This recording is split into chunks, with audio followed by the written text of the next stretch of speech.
Hello everyone, আসসালামু আলাইকুম। সবাইকে আজকের এই লেসনে স্বাগতম। আশা করছি আপনারা সবাই ভালো আছেন।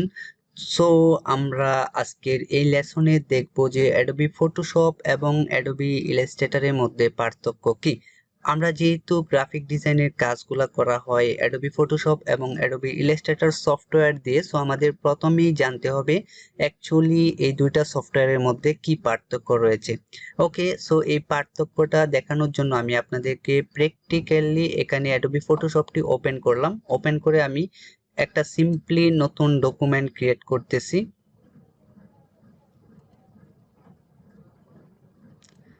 ওকে, আমরা এখান থেকে ইঞ্চিতে ক্লিক করে আমি জাস্ট একটা আর্টবোর্ড ক্রিয়েট করলাম 5 ইঞ্চি 300 রেজুলেশন অ্যান্ড RGB কালার দিয়ে আমি ক্রিয়েটে ক্লিক করলাম।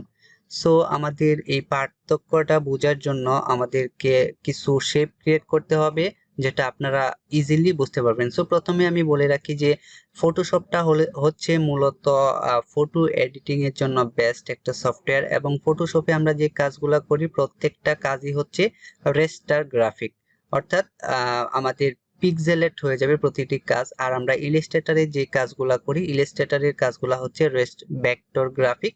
So vector graphic, raster graphic, এই দুটা জিনিসের পার্থক্য আমি এখন আপনাদেরকে দেখাচ্ছি। এটার জন্য আমাকে কিছু শেপ আঁকতে হবে। আমি এখানে একটা ইলিপস আঁকলাম।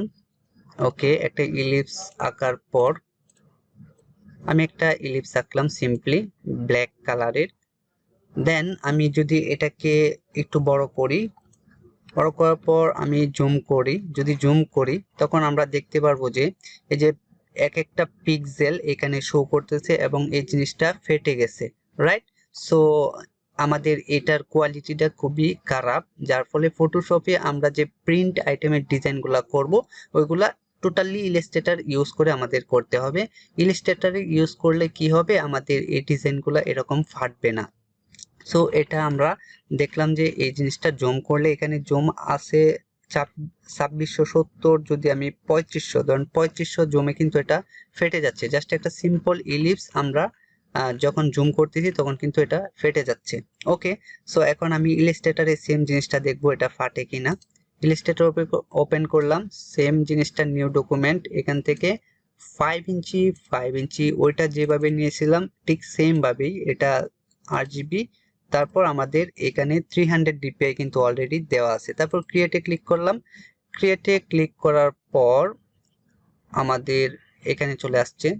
ওকে, আমি এখান থেকে ইলাস্ট্রেটরেও একটা ইলিপস আঁকবো। এই যে একটা ইলিপস আঁকবো, এটারও ব্ল্যাক কালার দেব।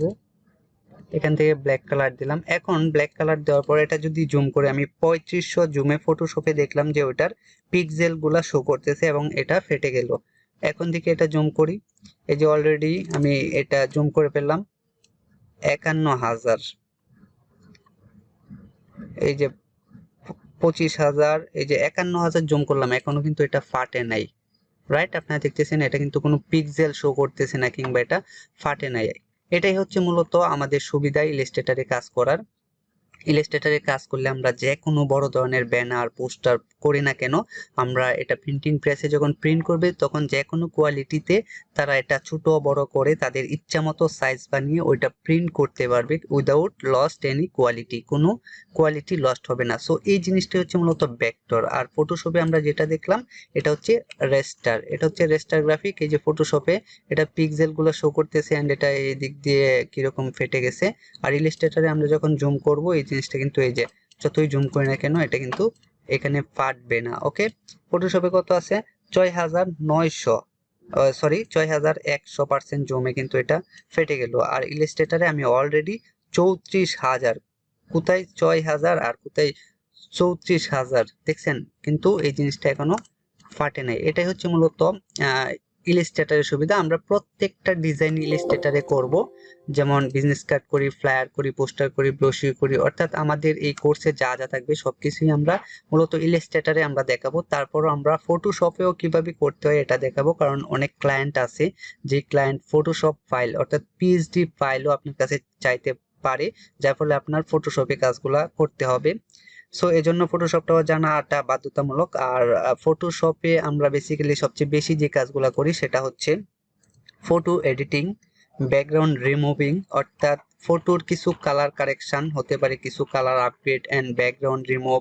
দেন প্রেজেন্টেশন, কিভাবে একটা ডিজাইন প্রেজেন্টেশন করতে হয়। যেমন প্রেজেন্টেশন মানে কি, যেটাকে আমরা মকআপ বলি, অর্থাৎ একটা বিজনেস কার্ড সেটা প্রিন্ট করলে কি রকম দেখাবে, একটা রিয়েলিস্টিক লুক ক্লায়েন্টকে উপস্থাপন করার জন্য আমাদের ফটোশপে এই প্রেজেন্টেশনগুলো করতে হবে। সেজন্য অবশ্যই অ্যাজ এ ডিজাইনার, একজন ডিজাইনার হিসেবে আমাদের ইলাস্ট্রেটরের পাশাপাশি অবশ্যই ফটোশপটাও জানতে হবে। যেমন আমাদের ডিজাইনে যে আমরা ইমেজগুলা ইউজ করব, এই ইমেজগুলার ব্যাকগ্রাউন্ড রিমুভ করতে হবে, ব্যাকগ্রাউন্ড রিমুভ কিভাবে করতে হয় সেটা শিখবো। এবং ব্যাকগ্রাউন্ড রিমুভের প্রচুর ডিমান্ড রয়েছে মার্কেট প্লেসে।